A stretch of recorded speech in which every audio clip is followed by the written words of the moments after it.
Seigneur Jésus de Nazareth, tu déclarais ceci à tes disciples en disant, en vérité, je vous le dis, si vous ne mangez la chair du Fils de l'homme et si vous ne buvez son sang, vous n'avez point la vie en vous-même. Alors, cette parole les ayant déplu, ils se sont retirés de toi. Dans le nombre de ceux qui sont restés autour de toi, tu leur as demandé cette question. Et vous, ne partez-vous pas aussi? Alors, Pierre a pris la parole et a dit ceci. Seigneur, à qui irons-nous? Tu as les paroles de la vie. Tendre Père, nous ne pouvons trouver de paroles de la vie qu'en toi. Parce que lorsque tu parles, c'est la vie qui sort de ta bouche. Et nous prions pour que Père, ta parole encore nous fasse du bien en ce matin. Et c'est pour cela, nous sommes encore présents devant ta sainte face pour recevoir la parole qui donne la vie. Que ton nom soit glorifié et exalté dans le nom de Jésus. Bonjour frères et sœurs, nous voici encore sur la plateforme Pain de vie pour recevoir la parole de vie. Et c'est pour cela, sans trop tarder, avant de recevoir cette parole, nous allons écouter un peu la louange pour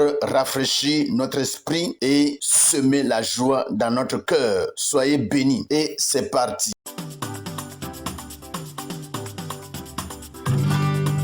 J'ai bâti ma vie sur Jésus le rocher. Je n'aurai plus jamais peur.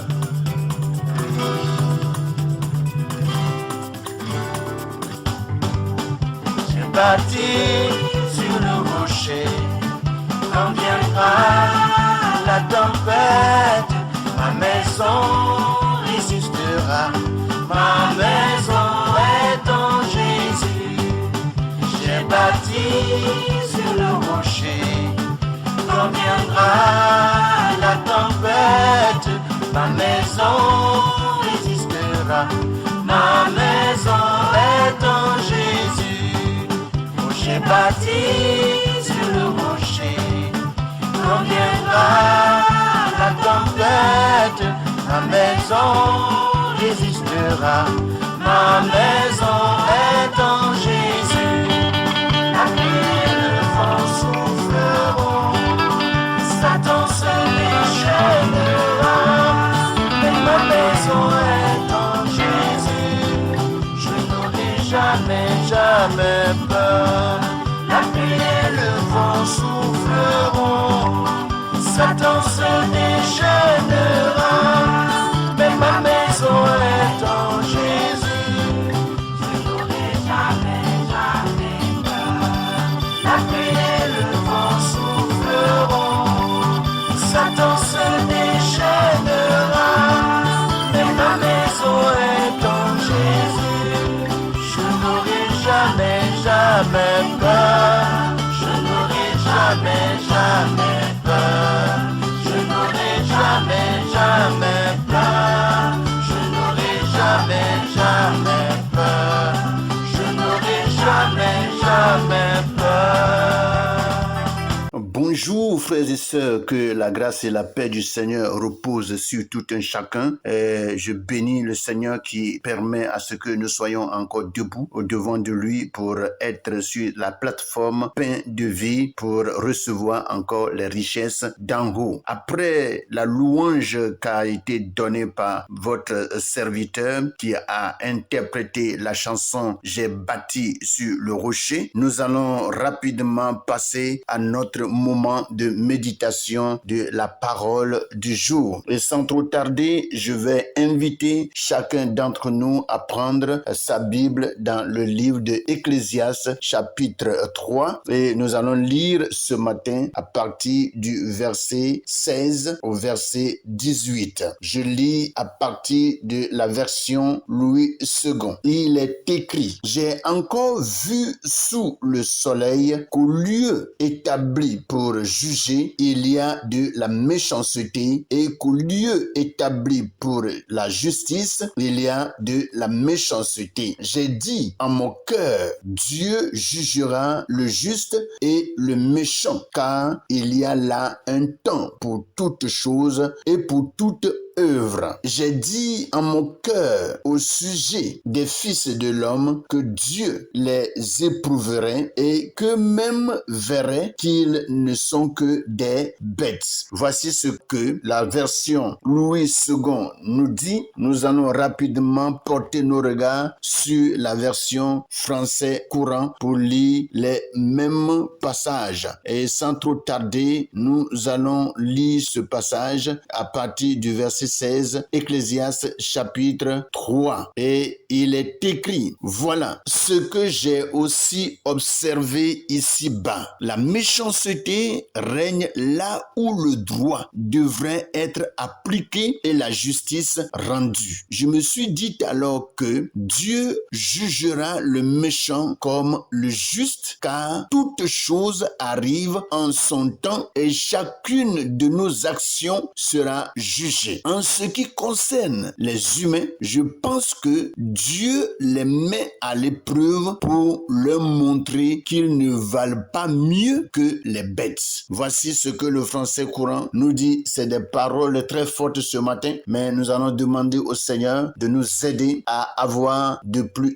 amples explications et tirer des leçons pour la bonne marche avec le Seigneur. Sans trop tarder, nous retournons à la version Louis II pour débuter notre méditation de ce matin. J'ai encore vu sous le soleil qu'au lieu établi pour juger, il y a de la méchanceté et qu'au lieu établi pour la justice, il y a de la méchanceté. Voici ce que Salomon nous dit encore ce matin sous l'inspiration de la puissance de Dieu. Vous savez, ce que Salomon est en train de déclarer ici, c'est ce que nous vivons aujourd'hui. Et par rapport à cette parole, nous voyons clairement que l'injustice aujourd'hui est établie dans ce monde où on appelle justice injustice et on appelle l'injustice justice. Vous voyez, là où il y a le faux, on l'appelle le vrai. Et là où il y a le vrai, on l'appelle le faux. Donc, il faut dire que c'est toute une confusion aujourd'hui qui vraiment se trouve dans ce monde et dans l'esprit de l'homme sur cette terre. Et en réalité, nous avons besoin vraiment de l'aide de Dieu pour que Dieu, par son esprit, puisse laver notre esprit pour que quelque chose puisse changer afin que l'homme puisse parvenir à la justice.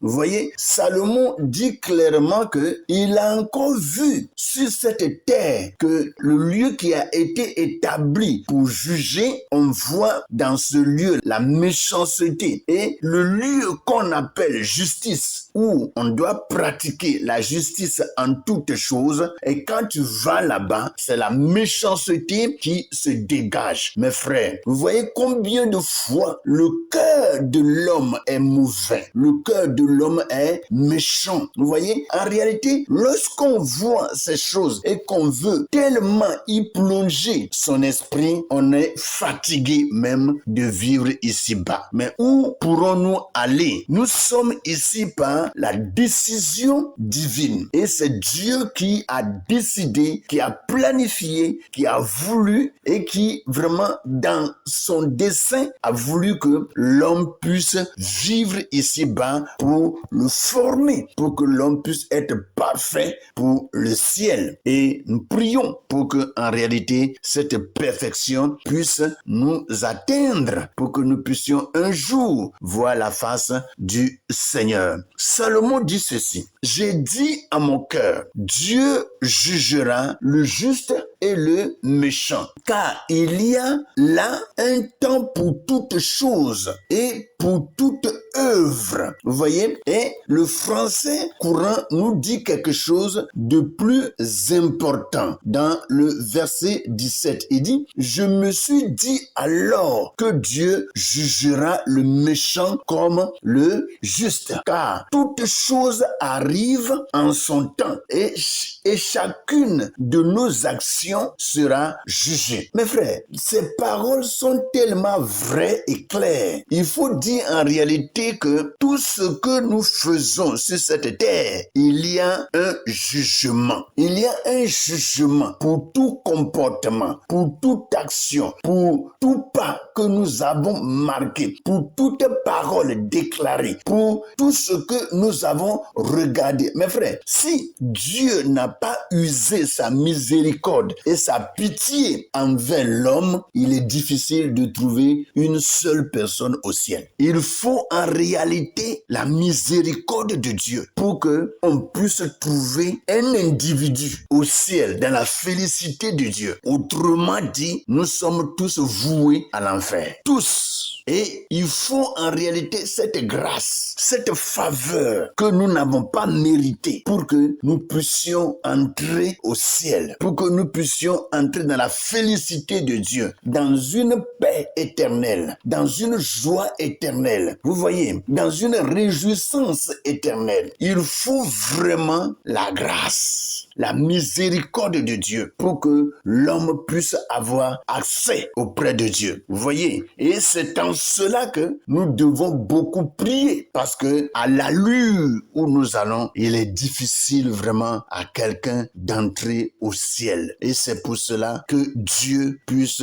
porter vers nous ses regards pour nous aider, pour qu'un jour nous puissions voir sa sainte face. Alléluia. Vous voyez, il est dit, j'ai dit en mon cœur au sujet des fils de l'homme que Dieu les éprouverait et que même verrait qu'ils ne sont que des bêtes. Le français courant réitère en disant ceci au verset 18. Il dit, en ce qui concerne les humains, je pense que Dieu les met à l'épreuve pour leur montrer qu'ils ne valent pas mieux que les bêtes. C'est des paroles très fortes ce matin, mes frères. Des paroles très fortes et qui sont réelles. Dieu met l'homme à l'épreuve. Dieu nous fait vivre certaines choses des fois pour nous dire que nous ne sommes pas mieux que les bêtes. Nous ne sommes pas plus intelligents que les bêtes. Mais en réalité, est-ce qu'on peut comparer les bêtes aux hommes, mes frères? En réalité, en toute sincérité, si ce n'est pas une vie de désordre que nous menons ici-bas, une vie désapprouvée par Dieu que nous menons ici-bas, est-ce que on peut comparer quelqu'un, on peut comparer un homme à un animal? L'homme a une âme. L'animal a de l'instinct. L'animal n'a pas un besoin de salut. Si on tue un mouton aujourd'hui, on l'a tué, on l'a mangé cadeau. Vous comprenez? Et si Dieu est en train de nous comparer ainsi aux bêtes, c'est que vraiment il y a quelque chose qui ne va pas chez l'homme. Il y a quelque chose. Vous voyez? Il y a des choses qui se passent aujourd'hui, des choses que l'homme fait et que Dieu même se demande, est-ce que c'est moi qui les ai créés ou bien ils sont tombés du ciel d'eux-mêmes? Vous voyez? Dieu même regrette d'avoir créé l'homme à son image. Il faut en réalité que l'homme puisse rentrer en lui-même. L'homme que nous sommes là, nous devons rentrer en nous-mêmes, réfléchir, penser, parce que Dieu nous a donné l'art de réfléchir, de penser et de voir ce qui est bon et ce qui est mauvais et de faire un choix, un meilleur choix et de choisir le bien. C'est ce que Dieu veut en réalité de nous. L'homme doit entrer en lui-même. Ce matin, j'invite en réalité chacun, après avoir écouté cette méditation, qu'il entre en lui-même, y compris moi-même, parce que je suis aussi homme. Vous voyez? Et chacun doit entrer en lui-même et prendre une résolution pour dire, Seigneur, je t'appartiendrai et je te suivrai de maintenant et à jamais. Que le Seigneur nous bénisse. Après que vous ayez à m'écouter, prière de plonger vous-même vos regards dans ce test et laissez l'Esprit Saint, le Saint-Esprit, laissez Dieu vous enseigner dans le nom puissant de Jésus. Passez une bonne et merveilleuse, sinon une bonne et excellente méditation en cette journée dans le nom puissant de Jésus. Amen.